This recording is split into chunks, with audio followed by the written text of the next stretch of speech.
Hi అండి, అందరికీ నమస్తే. Welcome back to Shailu specials. ఈరోజు వీడియోలో మీకు దోసకాయ పచ్చడిని చూపించబోతున్నానండి. చాలా తక్కువ టైంలో ఈజీగా చేసేసుకోవచ్చు. వేడివేడి అన్నంలో నెయ్యి వేసుకుని తింటే చాలా బాగుంటుందండి. మరి లేట్ చేయకుండా ఈ దోసకాయ పచ్చడిని ఎలా ప్రిపేర్ చేసుకోవాలో చూసేద్దాం. నేను ఇక్కడ 2 చిన్న దోసకాయలను తీసుకున్నానండి. అలాగే 2 టమాటాలు, కారానికి తగ్గట్టు 5 పచ్చిమిర్చి తీసుకున్నాను. ఫస్ట్ స్టవ్ ఆన్ చేసుకుని ప్యాన్ పెట్టి 1.5 టేబుల్ స్పూన్ ఆయిల్ వేసుకోండి. దీనిలో 1 టేబుల్ స్పూన్ జీలకర్ర, 10 వెల్లుల్లి రెబ్బలు వేసి ఫ్రై చేసుకోవాలి. ఇప్పుడు ఇందులో చిన్న ముక్కలుగా కట్ చేసిన టమాటా అలాగే పచ్చిమిర్చి ముక్కలు కూడా వేసుకుని కలుపుకోండి.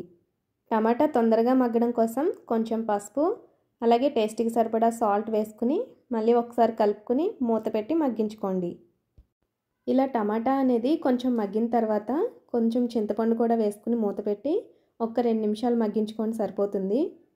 ఇప్పుడు స్టవ్ ఆఫ్ చేసేసుకుని ఇందులో దోసకాయ ముక్కలు అలాగే కొత్తిమీర వేసుకుని కలుపుకోండి.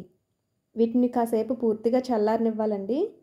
ఇవి బాగా చల్లారిన తర్వాత మిక్సీ జార్లో వేసుకుని కొంచెం కోర్స్గా గ్రైండ్ చేసుకోండి.